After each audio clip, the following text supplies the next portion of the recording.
Hello everyone, this is Govind sir. Welcome back to lecture number 6, continuation of 4th chapter, magnetic effect of electric current. So today we are going to discuss about magnetic field due to current carrying straight solenoid. इस concept को करने के पहले ना कुछ चीजें ऐसी है जो हमें जानना जरूरी है. Like when we consider the magnetic field, so कभी कभी क्या होता है, मैग्नेटिक फील्ड को आप ना लूप के हिसाब से भी डिसाइड कर सकते हो.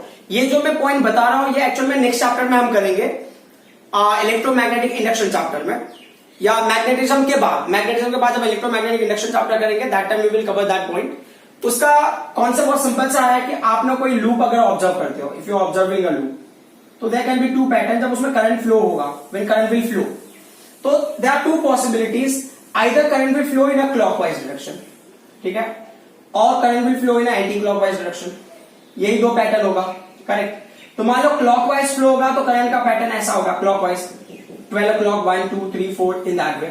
और अगर ये एंटी क्लॉकवाइज होगा तो 12 o'clock then it will go towards 9 o'clock in this way. So they are saying कि अगर ना क्लॉकवाइज जिस साइड से आप देख रहे हो, मतलब ऐसा होता है, देखो अगर आप मान लो कि कोई लूप है, for example this loop is there और करंट इसमें से फ्लो हो रहा है. यानी तो अगर आपको याद होगा कि हमने कंडीशन लिया था कि अगर ये है करंट यहाँ पे ऐसे ऊपर जा रहा है, ठीक है, current is going up like this particular part, है ना. ये एलिमेंट यहाँ पे इमेजिन कर लो और वहां पे थंब रख दिया आपने. अब वो मैग्नेटिक फील्ड सेंटर पे निकाला, सेंटर पे मैग्नेटिक फील्ड मतलब ऐसे ले लिया आपने, you have taken like this. ऐसा लेने का मतलब क्या हो गया इस केस में कि ये मैग्नेटिक फील्ड इस डायरेक्शन में इंडिकेट कर रहा है, बराबर. तो जिस डायरेक्शन में इंडिकेट कर रहा है, मैग्नेटिक फील्ड का जो डायरेक्शन आप इमेजिन करते हो ना, वो चीजें इंपॉर्टेंट है. मतलब किधर नॉर्थ बनेगा, किधर साउथ बनेगा एंड ऑल. सो अब इस कॉन्सेप्ट के हिसाब से अगर आप यहाँ पे लेते हो एंटी क्लॉकवाइज, तो ये क्या करें कि जब भी आप एंटी क्लॉकवाइज लेते हो ना, एंटी क्लॉकवाइज जब जिस साइड में दिखता है उस साइड में कौन सा बनेगा, तो इसको अगर मैं ये या तो आप एस लिखो या तो एल लिखो, ठीक है, दो चीजों को आप लिख के देख लो. तो अब दोनों का ना लुक उसके हिसाब से ले लो, यहाँ पे उनके एंड पे ऐसा थोड़ा स्टाइलिश पैटर्न में लिख लो. तो ये कैसा दिख रहा है, ये एस टाइप है ना, ये एस है, कैसा दिखेगा आपको, ये क्लॉकवाइज दिखेगा. तो मतलब जहां पे भी करंट फ्लो ना क्लॉकवाइज पैटर्न में होगा वो क्या बनाएगा, साउथ पोल. और जिस साइड से आपको करंट फ्लो एंटी क्लॉकवाइज में दिखेगा वो लूप का साइड होगा नॉर्थ पोल. ये हम अगले चैप्टर में डिटेल में डिस्कस करेंगे, अभी उतनी रिक्वायरमेंट नहीं है. जस्ट सोलेनॉइड डिस्कस करने के लिए इसकी थोड़ी सी रिक्वायरमेंट थी, that's why I did this one. So अब क्या होता है, सोलेनॉइड को अगर आप कंसिडर करते हो सोलेनॉइड के केस में, और यहाँ पे क्या मैग्नेट होगा, मैग्नेट के लगा मैग्नेटिक फील्ड लाइंस अगर ड्रॉ करते हो तो मैग्नेटिक फील्ड का पैटर्न क्या है. अगर मान लो यहाँ पे ना ये नॉर्थ पोल होता है, for example this is the north pole and this is the south pole. So what is the criteria, ये मैग्नेटिक फील्ड लाइंस आप ना अंदर भी ड्रॉ करते हो, ठीक है, you are drawing magnetic field lines inside also. ये फील्ड लाइंस इस तरह से हो गया, ठीक है. सो यहाँ पे भी आपने फील्ड लाइंस ड्रॉ किया, ठीक है, इट इज लाइक दिस, क्योंकि ये सिमेट्रिकल पैटर्न होता है and field lines are will never intersect each other. इसके लिए मैं इस तरह से ड्रॉ कर रहा हूं, ठीक है. ये मुझे ना बहुत सारे लूप बना के उसको ऐसा कुछ दूसरी चीज रिप्रेजेंट करें, just we have to understand some concept, ठीक है. ये आपने देख लिया. तो क्राइटेरिया बहुत सिंपल सा होता है, if you know magnetic field lines, तो magnetic field lines travels from north to south, है ना, means comes out from the north and enters to south. Comes out क्यों लेते हैं, क्योंकि ये अंदर की तरफ भी मैग्नेटिक फील्ड लाइंस होते हैं. यहां पे भी सेम होगा, comes out from the north, correct, and enters to south. ये हो गया आउटसाइड, ये मैग्नेटिक फील्ड के डायरेक्शन हो गया outside the magnet, outside bar magnet. But inside क्या होता है, इनसाइड अगर आप लोगे ना तो क्राइटेरिया वैसे होता है. इनसाइड क्या होगा, क्राइटेरिया वैसे होगा बट जो डायरेक्शन होगा ऑपोजिट होगा. मतलब इसको क्लोज लूप फॉर्म करना ना, क्लोज एंड कंटिन्यूअस लूप, तो ये direction of magnetic field inside क्या होगा, चेंज हो जाता है. तो outside magnetic field lines are from north to south but inside is south to north. ये पॉइंट बहुत ही इंपॉर्टेंट है हमारे लिए, ठीक है. वैसे बोले कि अगर आप ना सोलेनॉइड के केस में लेते हो, तो ये मैं थोड़ा पहले ही बता दे रहा हूं, एक्चुअली मुझे बाद में बताना चाहिए था बट कोई इशू नहीं है, क्योंकि हमारा कॉन्सेप्ट क्लियर होना चाहिए, दैट इज वेरी इंपॉर्टेंट, ठीक है. ये हमने ले लिया ऐसा फील्ड लाइंस. सो ये जो सोलेनॉइड होता है ना, उसमें जो मैग्नेटिक फील्ड लाइंस क्रिएट होते हैं ना, उसका पैटर्न ऑलमोस्ट ना बार मैग्नेट की तरह ही होता है, ठीक है. सो जैसे कि सोलेनॉइड हो गया, तो अभी इस केस में कैसा होगा, मैग्नेटिक फील्ड लाइंस आउटसाइड जो होगा, मान लो यहाँ पे अगर नॉर्थ और यहाँ पे साउथ है, ठीक है, तो इसलिए मैं पहले बता दे रहा हूं ताकि हमें अंडरस्टैंडिंग में कोई डिफिकल्टी नहीं हो, है ना. तो ये आउटसाइड हो गया north to south, but what will happen inside, that magnetic field lines will be from south to north, क्योंकि इसको क्या करना, कंटिन्यूटी दिखा देगा, कंटिन्यूअस अगर फ्लो होगा या कंटिन्यूअस लूप फॉर्म करेगा तो it will be from south to north like this. समझ में आ रही बात. तो इनसाइड मैग्नेटिक फील्ड का डायरेक्शन अलग हो सकता है, आउटसाइड मैग्नेटिक फील्ड का डायरेक्शन अलग होगा. ये बात हमको क्लियर होनी चाहिए. So within the loop जो डायरेक्शन है मैग्नेटिक फील्ड का, आउटसाइड द लूप जो डायरेक्शन है वो सेम हो, ऐसा कंपल्सरी नहीं है. फॉर एग्जाम्पल अगर ये लूप लिया आपने, बराबर, अब ये बता रहे हैं कि यहाँ पे मैग्नेटिक फील्ड आउटसाइड है, मतलब इसके अराउंड आप इमेजिनरी लूप ऐसे लोगे, इस साइड में भी इमेजिनरी लूप आप ऐसे लोगे, ठीक है। तो अब ये क्या होता है कि ये मैग्नेटिक फील्ड लाइंस के अंदर लूप होते हैं, तो यहाँ पे क्या होगा, इनसाइड के लिए ऐसे आउटसाइड दिखा रहा है, बट इनसाइड के लिए इस तरफ दिखा रहा है। मतलब अगर ये लूप ऐसे है, तो जैसा भी ये लिया है, मैग्नेटिक फील्ड ऐसे आ रहा है, यहाँ पे ऐसे आ रहा है, बट वही मैग्नेटिक फील्ड जब यहाँ बाहर से जाएगा तो it will be into the plane of paper, it is outside the plane of paper, inside the loop it is outside the plane of paper, inside the loop, ये loop के अंदर जो है या इस कॉइल के अंदर outside the plane of paper, जब वो बाहर की ओके बीइंग आउटसाइड, जब यहाँ आउटसाइड पे ऐसा पूरा लूप बना के when it will go to this particular place, it will be into the plane of paper. So direction of magnetic field line within the loop और outside the loop will not be same. वो बातें हमारे लिए बहुत clear होनी चाहिए, ठीक है। सो अब क्या करते हैं हम लोग, इस पॉइंट को यहाँ पे आ जाते हैं। तो अगर आपने सोलेनॉइड लिया है, तो सोलेनॉइड के केस में हमें क्या करना, हम डायरेक्शन ऑफ मैग्नेटिक फील्ड पहले ट्रेस कर लेते हैं, फिर उसके बाद आगे बढ़ेंगे। तो ये बोल रहे हैं कि इसमें करंट फ्लो हो रहा है I, capital I current is flowing, ये लूप ऐसे है, लूप बना कैसे वो पार्ट को आप समझ लो। ये जो अपर वाला पार्ट है ये अपर लूप है, ये करंट यहाँ पे ऐसे एंटर हुआ है, समझ में आ रहा है। फिर इसमें से होके फिर इस वाले पार्ट से जाएगा, तो ये जो पार्ट है इट्स अप, ये अप है। तो ऐसा है कि करंट इस पर्टिकुलर सेगमेंट में कैसे फ्लो होगा, क्लॉकवाइज फ्लो होगा। फिर ये करंट यहां से एंटर करेगा, ये भी इस वाले सेगमेंट में आएगा, तो इसमें क्या होगा, वापस यहाँ पे भी करंट क्या होगा, क्लॉकवाइज फ्लो होगा, ठीक है। ऐसे करके जितने लूप है सारे लूप में आपको क्लॉकवाइज ही मिलेगा। Is that clear? तो अब क्लॉकवाइज है, तो अब इसका नाम मैग्नेटिक फील्ड का डायरेक्शन इमेजिन करें कि मैग्नेटिक फील्ड का डायरेक्शन कैसे होगा। एक्चुअल में उसके मैग्नेटिक फील्ड का डायरेक्शन इसके हिसाब से ही मैंने लिया, ये लिया हुआ मैंने, उसको सिंप्लीफाई करेंगे तो यही कंडीशन मिलेगा, बट देख लेते हैं कि होता कैसे है। तो आप इमेजिन करो सोलेनॉइड है ना, इधर N number of circular loops, ऐसा इमेजिन कर लो, बट उसमें से हमने एक लूप पे फोकस किया, this the one loop. Solenoid is having an number of circular turns, ठीक है। तो एक सिंगल सर्कुलर टर्न की वजह से मैग्नेटिक फील्ड क्या होगा, पहले वो देख लेते हो। तो हमने एक सर्कुलर टर्न ले लिया, एक सिंगल सर्कुलर टर्न क्लॉकवाइज आ रहा है, तो उसका मैग्नेटिक फील्ड पता चल जाएगा। तो हर सर्कुलर टर्न का मैग्नेटिक फील्ड कौन से डायरेक्शन में होगा, inside the loop, that will come to know. Outside will be exactly opposite, that we know, ठीक है। हमने जो यहाँ पे डिस्कस किया था, सोलेनॉइड के केस में भी देख लिया हमने, बार मैग्नेट के केस में भी देख लिया, ठीक है। तो अभी आप मान लो लूप इस तरीके से, अभी करंट क्लॉकवाइज है। क्लॉकवाइज मतलब मैं देखो इस साइड से आप देखोगे तो क्लॉकवाइज, मतलब मैं मेरी तरफ से यहां से देख रहा हूं क्लॉकवाइज। तो क्लॉकवाइज मतलब ऐसा, आप इमेजिन कर लो क्लॉकवाइज। तो ये पर्टिकुलर पार्ट यहाँ पे देखो, ये 12 o'clock है, ये क्या होगा 3 o'clock होगा, ये 6 o'clock है और ये 9 o'clock है। तो मैं 12 to 3 की तरफ देख रहा हूं, 12 to 3। तो 12 to 3 मतलब ऐसे होगा मेरा थंब, बराबर। तो अगर उसके हिसाब से थंब को मैंने ऐसे सेट किया करंट अगर क्लॉकवाइज के लिए, और मैग्नेटिक फील्ड मैं सेंटर पे निकाल रहा हूं, तो मैग्नेटिक फील्ड का डायरेक्शन क्या होगा, इस साइड में। तो अगर ये लूप उसको रिप्रेजेंट कर रहा हो तो मैग्नेटिक फील्ड का डायरेक्शन इस साइड में होगा। तो ये मैंने ले लिया है, ये है magnetic field because of the upper part, मतलब यहाँ पे एलिमेंट है, उस एलिमेंट की वजह से मैंने निकाला, करेक्ट। सो अब बहुत ध्यान से देखो कि अब करंट ऐसे जा रहा था, है ना, तभी तो मैग्नेटिक फील्ड को उस साइड मिला। अब ये करंट यहाँ पे ऐसे होके अभी करंट का डायरेक्शन चेंज हो जाएगा। यहाँ पे करंट ऐसे था, यहाँ पे करंट ऐसे होगा इस डायरेक्शन में। तो जब करंट इस डायरेक्शन में फ्लो होगा तो आपको वापस से मैग्नेटिक फील्ड सेंटर पे निकालना है। तो what are we going to do, current के डायरेक्शन में आपने थंब को सेट किया, आप मैग्नेटिक फील्ड के सेंटर पे लेके जाओ ऐसे फिंगर्स को, पाम किधर फेस कर रहा है, इस साइड फेस कर रहा है। तो वहां पे भी मैग्नेटिक फील्ड जो लोअर पार्ट है उसके लिए भी मैग्नेटिक फील्ड क्या हो गया, सेम डायरेक्शन होगा। तो magnetic field for the lower part is also same. ये तो सिंगल एलिमेंट है, तो ये सिंगल लूप के वजह से या सिंगल लूप की वजह से राइट में जा रहा है, तो सेकंड लूप की वजह से भी राइट में जाएगा, थर्ड फोर्थ। तो ये क्या होगा, दैट्स अ कंटिन्यूटी। तो सारे क्या है, सेम डायरेक्शन में मैग्नेटिक फील्ड एक्ट हो रहे हैं। इसके लिए जो मैग्नेटिक फील्ड का डायरेक्शन होगा, यहाँ पे आपको लेना है तो आप एक इमेजिनरी लूप ले लो ऐसे करके। चलो ठीक है, हमने ले लिया यहाँ पे इमेजिनरी लूप, ये पर्टिकुलर लाइन पे। तो जो मैग्नेटिक फील्ड का डायरेक्शन होगा इस लाइन पे, वो कौन सा डायरेक्शन में होगा, it will be on right hand side. तो as you can see in this case, inside the सोलर ड्रॉन magnetic field right hand side, outside क्या होगा, it will go exactly opposite. अगर वैसे भी समझना है तो वो भी देख लेते हैं कि मैग्नेटिक फील्ड का डायरेक्शन कैसे रिवर्स हो जा रहा है। तो जैसे अभी आपने ये लिया, तो हमने लिया था क्लॉकवाइज, क्लॉकवाइज के लिए मैग्नेटिक फील्ड ऐसे आउटसाइड मतलब राइट साइड में जा रहा है। बट अगर मान लो ना ये चीज को मैं ना ये लूप के बाहर निकालना चाहता हूं, लूप के बाहर मतलब कि करंट तो वैसे जा रहा है ना, लूप के बाहर मतलब ऐसे हो गया ना, ये लूप के बाहर हो गया, ये पार्ट लूप के बाहर हो गया। तो देखो मैग्नेटिक फील्ड का डायरेक्शन चेंज हो गया। तो मतलब जो इनसाइड है उसका मैग्नेटिक फील्ड इधर होगा, जब इनसाइड के लिए मैग्नेटिक फील्ड इधर होगा। बट वहीं पे क्या हुआ, उसी एलिमेंट के लिए मैंने ऐसे ऊपर कर दिया तो मैग्नेटिक फील्ड का डायरेक्शन चेंज हो गया। तो यहाँ पे सोलेनॉइड इनसाइड के लिए मैग्नेटिक फील्ड राइट में जा रहा है, बट आउटसाइड के लिए मैग्नेटिक फील्ड लेफ्ट में जा रहा है। तो इसके वजह से क्लोज्ड एंड कंटिन्यूअस लूप बनेगा, that is again very important. अब यहाँ पे क्या हो गया, इस पर्टिकुलर पॉइंट को तो सोलेनॉइड का मैग्नेटिक फील्ड समझना है। I hope this parts are clear. हमारा मेन टास्क है to find out the direction of magnetic field. अब ना आउटसाइड का मैग्नेटिक फील्ड अगर आप नहीं भी रिप्रेजेंट करते हो तो कोई इशू नहीं है, हमको विद रिस्पेक्ट टू इनसाइड वाला मैग्नेटिक फील्ड ही सारी चीजें डिराइव करनी है। तो अभी क्या बोल रहे हैं, आपको मैग्नेटिक फील्ड का डायरेक्शन मिल गया। अभी बोल रहे हैं इमेजिनरी लूप लेना था जो एम्पियर सर्किट लॉ जो आप लेते थे, ठीक है। अच्छा, मैग्नेटिक फील्ड वाली लाइन को अगर आपको लेना है तो आप कंटिन्यूअस लाइन से भी ड्रॉ कर लो तो भी चलेगा कि ये मैग्नेटिक फील्ड का लाइन है ना, ये इस डायरेक्शन में जा राइट में। अब मुझे एम्पियर सर्किट लॉ लेना, तो एम्पियर सर्किट लॉ से पहले एक और चीज देख लेते हैं तो अच्छा रहेगा, क्योंकि कहीं कहीं पे डायग्राम में ना थोड़ा सा वेरिएशन हो जाता है। जैसे अभी ये लूप है ना, ये लूप है, एक लूप सिंगल लूप लिया, तो ये बोल रहे हैं सिंगल लूप को जब आप ऑब्जर्व करें ना ऐसे, जैसे अभी यहाँ पे सिंगल लूप को हमने ऑब्जर्व किया, तो यहाँ पे करंट ऐसे जा रहा है आउटसाइड, इस पर्टिकुलर एलिमेंट में करंट इनसाइड ना, तो ऐसे होगा।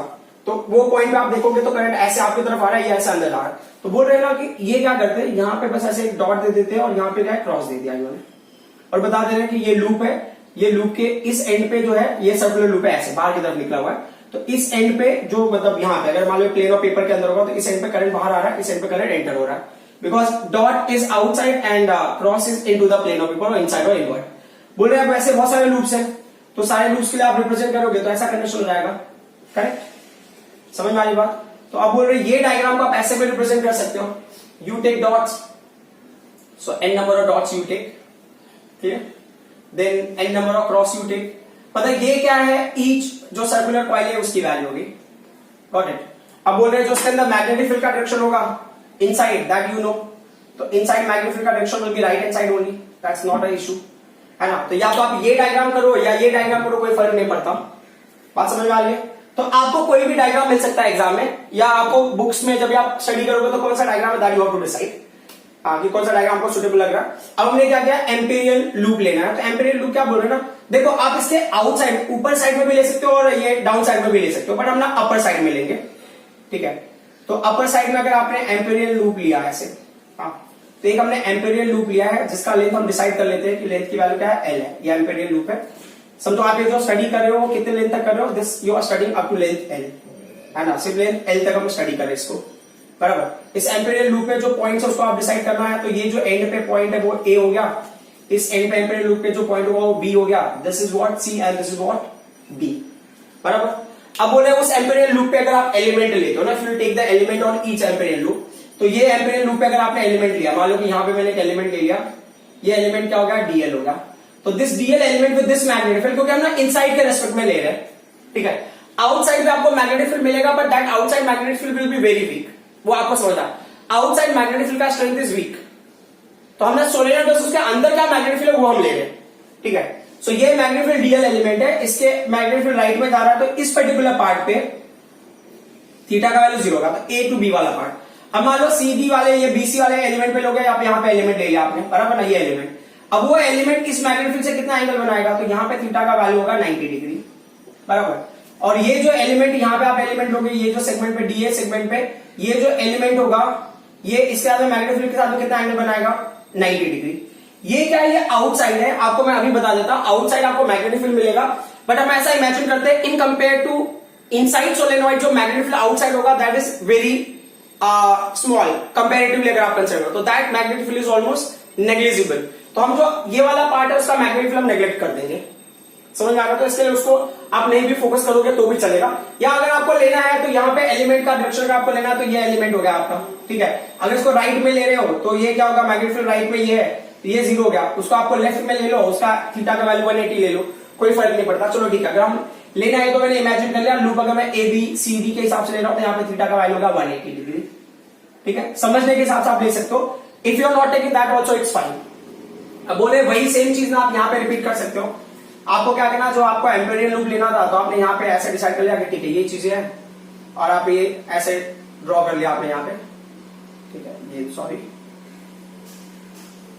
तो आप जो भी पैटर्न फॉलो करना है वो आपकी चॉइस है, आप जिस पैटर्न को भी फॉलो करोगे सारे पैटर्न करेक्ट होंगे। हाँ, यहाँ पे हमने ए ले लिया है, ये बी ले लिया है, this is the point C and this is the point D. और जैसे हमने जो डेल डीएल एलिमेंट लिया हमने, वैसे आप यहाँ पे भी लेके थीटा का वैल्यू 90 0 वो इंडिकेट कर सकते हो। बात समझ में आई। अब हम आ जाते हैं टोटल कंडीशन पे। तो ये जो है ना टोटल जो सेगमेंट है ना, ये पूरा सोलेनॉइड, टोटल सोलेनॉइड का लेंथ कितना है, ये पूरे सोलेनॉइड का लेंथ है कैपिटल है, पूरे सोलेनॉइड का लेंथ है, लेंथ नहीं नंबर ऑफ टर्न्स, पूरे सोलेनॉइड का जो नंबर ऑफ टर्न्स है वो कैपिटल एन है, ठीक है। बट हमको कितने टर्न्स लेने हैं, हमको ना सिर्फ इतने वाले टर्न्स की वैल्यू लेनी है।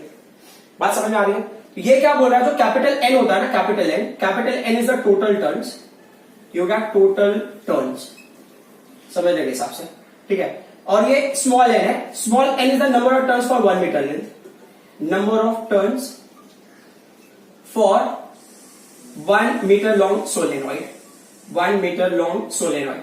सो 1 मीटर लॉन्ग सोलेनॉइड का जो है नंबर ऑफ टर्न पता चल गया। तो फिर ये क्या बोल रहे हैं, कितना लॉन्ग सोलेनॉइड है उससे मल्टीप्लाई कर दो तो आपको पता चल जाएगा। फॉर एग्जाम्पल समझने के लिए भी ले लेते हैं कि मान लो कि ना 1 मीटर लेंथ में, 1 मीटर लेंथ में मान लो कि 500 टर्न्स है, 1 मीटर लेंथ में 500 टर्न्स है। तो ये क्या होगा, ये एल की वैल्यू हो गई 1 मीटर टन, ये जनरल हो गया 1 मीटर लेंथ में 500 टन हो गया। ये क्या होगा, स्मॉल एल की वैल्यू हो गई।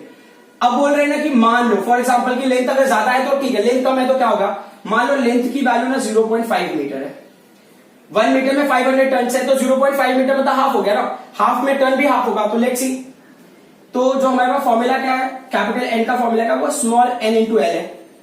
तो नंबर ऑफ टर्न कितना है, 500 टर्न है फॉर 1 मीटर के लिए, बट लेंथ की वैल्यू कितनी है 0.5 मीटर है। तो कैंसिलेशन ये पूरा मल्टीप्लाई करोगे तो क्या होगा 250 टर्न्स। तो दिस फॉर्मूला इज वर्किंग, मतलब capital N is the total number of turn, small is the number of turn for 1 metre length, and जो एल हो गया ये हो गया लेंथ ऑफ द सोलेनॉइड जिसके लिए आपको टर्न फाइंड आउट करना। उस हिसाब से अगर मैं फॉर्मूला एन का लेता हूं तो स्मॉल एन को हम लिख सकते हैं small N is equal to capital N upon L. तो इसको हम क्या बोलेंगे, ये जो स्मॉल एन दूसरा टर्म है जो साइंटिफिक टर्म है, so number of turns per unit length, number of turns per unit length, ये ना साइंटिफिक टर्म हो गया, समझ में आई बात।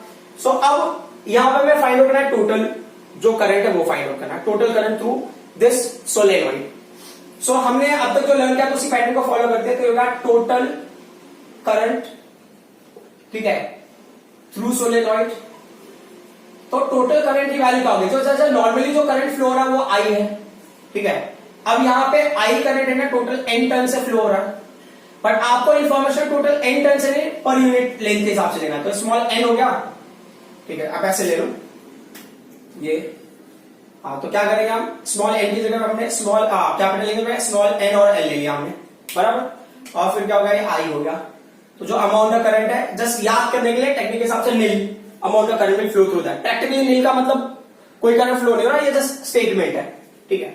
अब हमें क्या लेना, according to ampere circuital law, according to ampere's circuital law.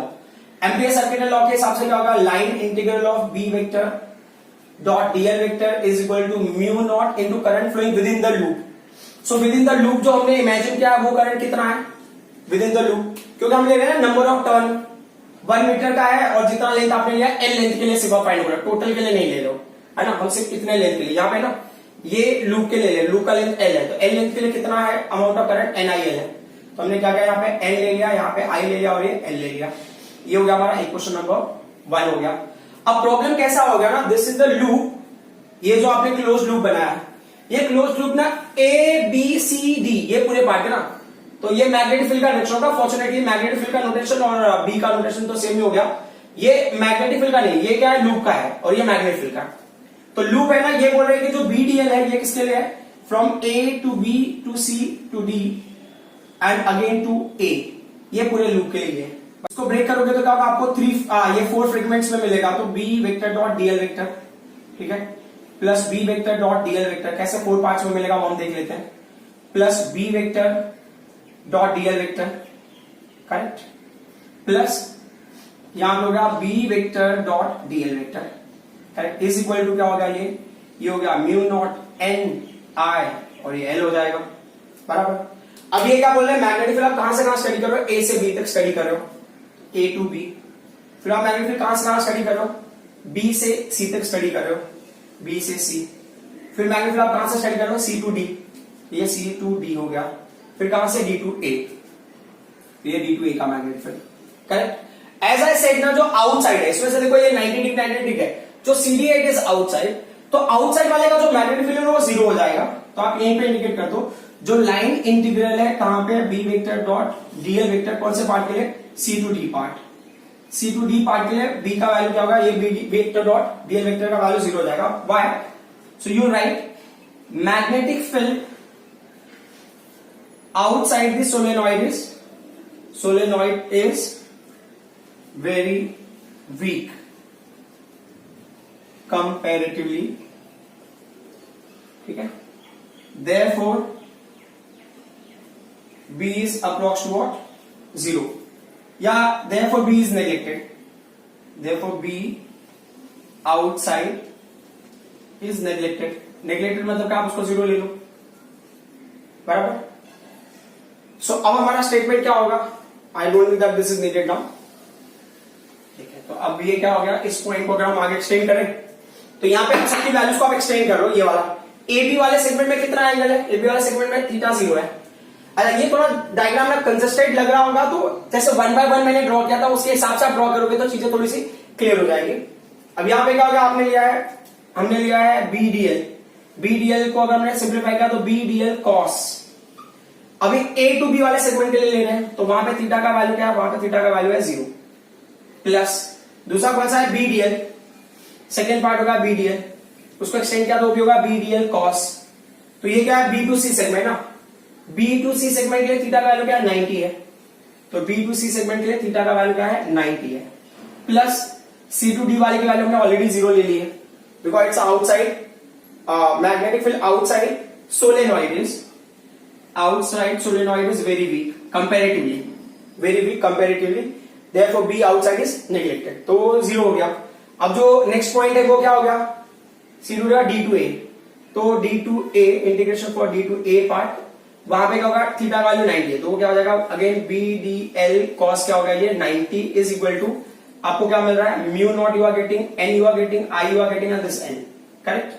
तो अब अगर आप ध्यान से देखोगे तो cos 90 की वैल्यू क्या होगी, 0 होगी किसी भी केस में, और यहाँ पे ये क्या है 0 है तो वो 1 हो जाएगा। तो finally what are we going to get, will get from A to B part, आपको B मिला, आपको DL मिला, cos 0 की वैल्यू 1 हो गई, ये फिर 0 मिला B टू C पार्ट के लिए, C टू D का 0 है, D टू A वाले पार्ट का भी 0 है, तो इज इक्वल टू क्या मिला हमको, mu naught N I L मिल गया, ये गॉट इट। अब अगर इसको बहुत ध्यान से देखना है तो B को आप बाहर ले लो यहाँ पे, तो क्या होगा, line integral from A to B, या इस पार्ट को मैं थोड़ा आगे लिख देता हूं, है ना, क्योंकि ये बहुत ही इंपॉर्टेंट पॉइंट है हमारे लिए, क्योंकि यहां से हमारा लॉजिक है ना पूरा चेंज होगा। सो काफी सारी चीजें जो डीएल का इंटीग्रेशन हम अब तक लेते थे यहाँ पे थोड़ा सा वेरी होगा, है ना, ये तो आप कहां से इंटीग्रेशन ले रहे हो, integration you are taking from A to B, bottom left B बच गया है, फिर ये डीएल हो गया, बाकी सारी वैल्यूज को आप एलिमिनेट कर दो, तो mu naught N I L मिला आपको, B कांस्टेंट वैल्यू से उसको आप बाहर ले लो क्योंकि वही तो निकालना है हमको, integration from A to B of DL element, ये म्यू नॉट हो गया, एन हो गया, आई हो गया और ये एल हो गया, गॉट इट। हमको क्या करना है, डीएल को इंटीग्रेट करना है, डीएल का इंटीग्रेशन कहां से कहां, A टू B, तो ये क्या कहना चाहता है, डीएल एलिमेंट को A से लेकर B तक अगर आप उसको ऐड करते हो ना, A से लेकर ये वाला A से B, तो किसके इक्वल होगा, L के इक्वल होगा। इसका मतलब ये हो गया ना, हम पहले लेते थे ना सर्कल बनता था, सर्कमफेरेंस बनता था, तो 2 पाई आर, यहां पे से A से B तक जाओगे तो L ही बनेगा सिर्फ, तो ये क्या हो गया, since line integral of DL element, इस केस में कितना हो जाएगा, A टू B हमें क्या मिलेगा, L मिलेगा, तो इसके लिए फॉर्मूला क्या हो जाएगा, therefore B into L is equal to क्या होगा, ये म्यू नॉट होगा, N होगा, ये I होगा और L होगा, तो L और L क्या गया, कैंसिल हो गया, तो B का वैल्यू क्या हो गया, mu naught into N into I। Is that clear. So ये डायग्राम बहुत इंपॉर्टेंट है आपके लिए। डायग्राम में क्या करना है, पहले तो आपने लूप ले लिया, फिर आप एक मैग्नेटिक फील्ड का लाइन ड्रॉ कर दिया आपने, फिर आप क्या करते हो, एम्पेरियल लूप ले लेते हो। सो एम्पेरियल लूप, ये जो डीएल एलिमेंट आप नहीं भी शो करोगे तो भी चलेगा, just to make you understand कि कैसे, तो ये डीएल एलिमेंट ऐसे है और मैग्नेटिक फील्ड ऐसे है तो 90 डिग्री बन गया, यहाँ पे डीएल एलिमेंट ऐसे अप एंड डाउन में होगा और मैग्नेटिक फील्ड ऐसे है तो ये 90 डिग्री हो गया, ठीक है। ये क्या है, अगर मान लो इसको 180, अगर ऐसे इस लूप के हिसाब से ऐसे जा रहे हैं तो ये इस साइड जा रहा होगा, मैग्नेटिक फील्ड राइट साइड में जा रहा है इसके कंपेयर में, क्योंकि हम यहां पे ही फाइंड आउट करने की कोशिश कर रहे हैं, आउटसाइड का मैग्नेटिक फील्ड नेग्लिजिबल ले लिया, ठीक है। सो ये सारी चीजें आपको क्लियर हो गई। अब इसमें एक और क्वेश्चन है, मैग्नेटिक फील्ड का जो स्ट्रेंथ होता है, will it remain same everywhere और विल बी डिफरेंट। सो अगर आपने ना इलेक्ट्रिक फील्ड लाइंस पे हमने किया था और 10th में भी आपने किया होगा, मैग्नेटिक फील्ड लाइंस, जहां पे मैग्नेटिक फील्ड लाइंस बहुत क्राउडेड होते हैं वहां पे स्ट्रेंथ क्या होता है, ज्यादा होता है, और जहां पे मैग्नेटिक फील्ड लाइंस का क्राउड जहां पे कम होता है वहां पे मैग्नेटिक फील्ड लाइन का स्ट्रेंथ जो है, मैग्नेटिक का स्ट्रेंथ होता है वो कम हो जाता है। तो दे आर सेइंग कि अगर आप सोलेनॉइड लेते हो तो सोलेनॉइड के केस में या किसी भी मैग्नेट के केस में, तो चलो ये देख लेते हैं। फॉर एग्जाम्पल हमने ये ले लिया, बराबर, बोल रहे हैं कि अगर आपको लाइंस मिल रहे हैं, मैग्नेटिक लाइंस अगर आप ड्रॉ करें, फॉर एग्जांपल आपने मैग्नेटिक लाइंस ऐसे ड्रॉ कर दिया, ठीक है, तो देन दे आर सेइंग कि अगर आप बहुत डीपली ऑब्जर्व करोगे यू विल फाइंड आउट कि magnetic lines are more closer inside, है ना, बट जैसे एंड पे आते हैं ना उनके बीच का सेपरेशन क्या होता है, इंक्रीज हो जाता है। तो देन दे आर सेइंग कि मैग्नेटिक फील्ड जो एंड पे है ना सोलेनॉइड का जो मैग्नेटिक फील्ड एंड पे है वो इनसाइड जो मैग्नेटिक फील्ड है उसका हाफ होगा, ठीक है। अब यही डायग्राम हम ले लेते हैं, इस डायग्राम के हिसाब से मान लो मैग्नेटिक फील्ड के सेंटर पे हमने ऐसे ले लिया, ये सेंटर है सोलेनॉइड का और ये डिस्टेंस के टर्म में ले लो ऐसे, बराबर। आप इमेजिन करो कि जो सेंट्रल पार्ट में, ये पर्टिकुलर पार्ट में मैग्नेटिक फील्ड की वैल्यू क्या है, बी है ना, ये मैग्नेटिक फील्ड बी ले लिया, ये हमने डिस्टेंस आर ले लिया, गॉट इट। तो ये क्या बोल रहे हैं, अप टू सर्टेन एक्सटेंट ना, जब तक एंड नहीं आता ना, एंड, ये एंड के पहले यहाँ पे एंड क्या होगा, ये साइड में, है ना, सिमेट्रिकली लेना है, सिमेट्रिकल मतलब ये थोड़ा सा आगे एक्सटेंड कर देते हैं ऐसा। तो बोल रहे हैं जब तक ना ये एंड नहीं आता, मतलब बिफोर द एंड जो रहेगा ऐसा मैग्नेटिक फील्ड है, जैसे एंड आएगा मैग्नेटिक फील्ड का स्ट्रेंथ को है ऐसा जाएगा, ये जो वैल्यू है इसकी वैल्यू क्या है, b/2 है, मैग्नेटिक फील्ड का स्ट्रेंथ ऐसा हो गया। ये कहां पे हो गया, ये हो गया B at the end of the solenoid, और ये क्या है B at the centre of solenoid up to certain extent, very close to end, वो हाफ हो जाएगा।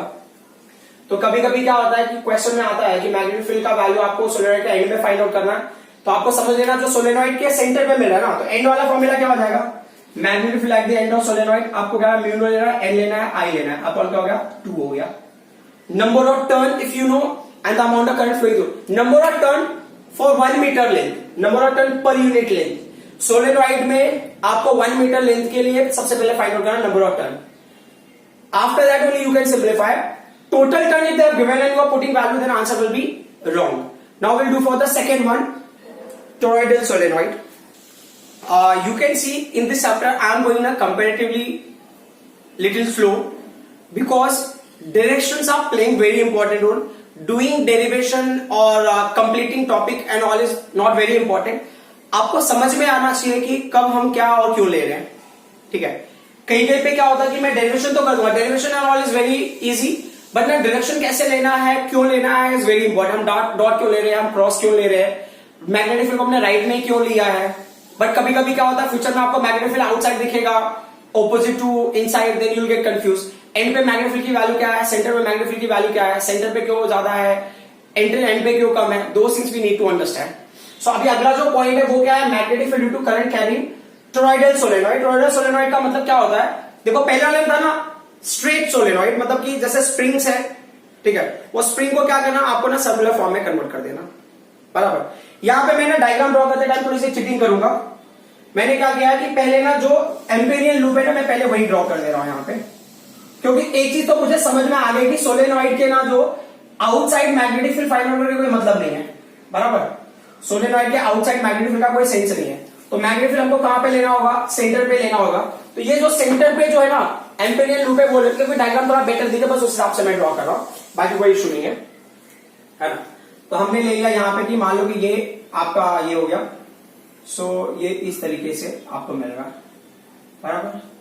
ये आपने क्या किया, सोलेनॉइड को आपने सर्कुलर फॉर्म में टर्न कर दिया, ठीक है, ये हो जाएगा टोरॉइडल सोलेनॉइड, बराबर। यहां से करंट एंटर करेगा और यहां से करंट लीव करेगा, बराबर।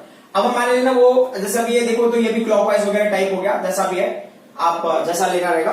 तो बट हमने इमेजिन करा इसमें कोई एक स्पेसिफिक डायरेक्शन होगा करंट का, ठीक है। अब इसमें मैं ज्यादा एम्फेसाइज करना नहीं चाहता हूं, लाइक ना या तो ये राइट में इस तरह डायरेक्शन में करंट होगा या उसके ऑपोजिट मैग्नेटिक फील्ड आइदर इस डायरेक्शन होगा और इस डायरेक्शन होगा, that is not very important for us right now. आप इमेजिन कर लो कि ये जो सेंटर होगा, सेंटर से जो आपने एम्पेरियल लूप लिया है उसका जो डिस्टेंस है वो आपने ले लिया है आर, एम्पेरियल लूप है आर डिस्टेंस पे। अब ये जो टोटल टर्न्स है इसका कितना है, टोटल टर्न्स है n टर्न्स। अब इसमें पर यूनिट लेंथ तो हम फाइंड आउट नहीं कर पाएंगे ऐसे वेरी इजीली, है ना। पर यूनिट टर्न मतलब अगर टोटल लेंथ ऐसे होता 1 मीटर 2 मीटर हमको पता होता। अब यहाँ पे रेडियस है, फिर सर्कमफ्रेंस वगैरह कैलकुलेट करो, अब वो भी है एक्यूरेट आएगा नहीं आएगा वो डिपेंड करता है। तो फिलहाल हम उस चीज को भी एलिमिनेट करते हैं, अब हम नॉर्मल टॉपिक पर जाते हैं। तो पहले क्या करना, हमें टोटल करंट निकालना है। तो अभी आप लिखोगे total current, so total current through toroidal solenoid, total current through toroidal solenoid. तो कितना करंट फ्लो होगा इस केस में, number of turn capital N है और जो करंट फ्लो रहा वो आई है। अब कौन सा law? According to ampere circuital law. So according to ampere circuital law क्या क्राइटेरिया है? Line integral of B vector dot DL vector is equal to क्या होगा? ये म्यू नॉट हो गया the current flowing within the loop, है ना। तो within the loop in the sense का जो एम्पिरियल लूप आपने लिया है, मान लो कि ये लूप के अंदर, तो अब जो है वैल्यू तो वही होगा ना, जो आउटसाइड करंट था वही तो इनसाइड वाले में करंट होगा, बराबर। तो वो करंट की वैल्यू क्या हो गया? Capital N into capital I हो गया। अब ये वाले पार्ट को हम एक्सटेंड करना चाहते हैं, थीटा का वैल्यू कैसे डिसाइड करते हैं वो भी देख लेते हैं। तो यहां पे आपने एक स्मॉल एलिमेंट लिया इसके ऊपर, एम्पिरियल लूप के ऊपर, वो स्मॉल एलिमेंट हमने ले लिया है डीएल। वो स्मॉल एलिमेंट पे जो मैग्नेटिक फील्ड बना, मान लो कि ना यहाँ पे टेंजेंशियल टाइप है ना, वही होगा ना, इतना तो समझ में ना। सोलेनॉइड में जो मैग्नेटिक फील्ड होता है उसके अंदर स्ट्रेट लाइन में जाएगा ऐसा, तो इसके अंदर मान लो मैग्नेटिक फील्ड इसी का लॉन्ग होगा ना, जो एलिमेंट होगा उसी का लॉन्ग होगा, है ना। वो ड्रॉ करने की जरूरत नहीं है, जस्ट मैं आपके समझने के हिसाब से बता रहा हूं। आप नहीं भी ड्रॉ करोगे, सिर्फ टॉरॉइडल आपने ड्रॉ किया तो भी इनफ है। ये हो गया बी वेक्टर, ठीक है। यहां पे थीटा का वैल्यू क्या हो जाएगा? इस केस में थीटा का वैल्यू विल बी व्हाट? 0 डिग्री। सो अब क्या हो गया? अब इसको एक्सटेंड करेंगे, ये हो गया integration of what? B D L cos theta, है ना, क्योंकि डॉट प्रोडक्ट है। ये म्यू नॉट होगा कैपिटल एन इंटू आई हो गया। तो अब यहां पे थीटा की वैल्यू क्या है हमारे पास? Since theta is equal to 0, theta की वैल्यू 0 है, तो इसके लिए कॉस थीटा की वैल्यू क्या होगी? देखो कॉस थीटा विल बी 1। तो ये क्या हो गया? हमने ले लिया यहाँ पे बी डी एल और ये वैल्यू हो गई 1 इज इक्वल टू क्या होगा? Mu naught into N into I. Got it? So अब इस वैल्यू को हमने यहां लिख दिया। सो अब क्या करना है? बी को बाहर ले लो आप, क्या होगा? Line integral of DL mu naught, ये क्या? Capital N into I, integration of DL. अब डीएल का इंटीग्रेशन क्या होगा? तो वैसे डीएल एलिमेंट को पूरा इंटीग्रेट करोगे तो फाइनली आपको क्या मिलेगा? सर्कमफेरेंस मिलेगा, बराबर। तो यहाँ पे इंटीग्रेशन ऑफ डीएल क्या मिला आपको? It's 2 pi R. Got it? तो ये क्या हो जाएगा? ये बी हो गया इंटू क्या होगा? ये 2 पाई आर हो गया, इज इक्वल टू क्या होगा? ये म्यू नॉट होगा कैपिटल एन और आई हो गया। तो बी इज इक्वल टू क्या होगा? ये हो गया म्यू नॉट होगा कैपिटल एन आई अपॉन क्या होगा? ये 2 पाई आर हो गया। सो अब क्वेश्चन ये है ना कि जैसा हमने स्टार्टिंग में सोच रहे थे कि अगर ना स्मॉल एन अगर हमें निकालना होता, मतलब ना number of turns for 1 metre, तो यहाँ पे लेंथ किस फॉर्म में होगा? तो यहाँ पे जो लेंथ है वो किसके फॉर्म में होगा? यहाँ पे जो लेंथ ऑफ ये टोरॉइड होगा, length will be equal to what? Circumference. Length की वैल्यू अगर आपको लेना है तो लेंथ अगर आपने एल ले लिया, सर्कमफेरेंस क्या होगा उसका? 2 पाई आर होगा।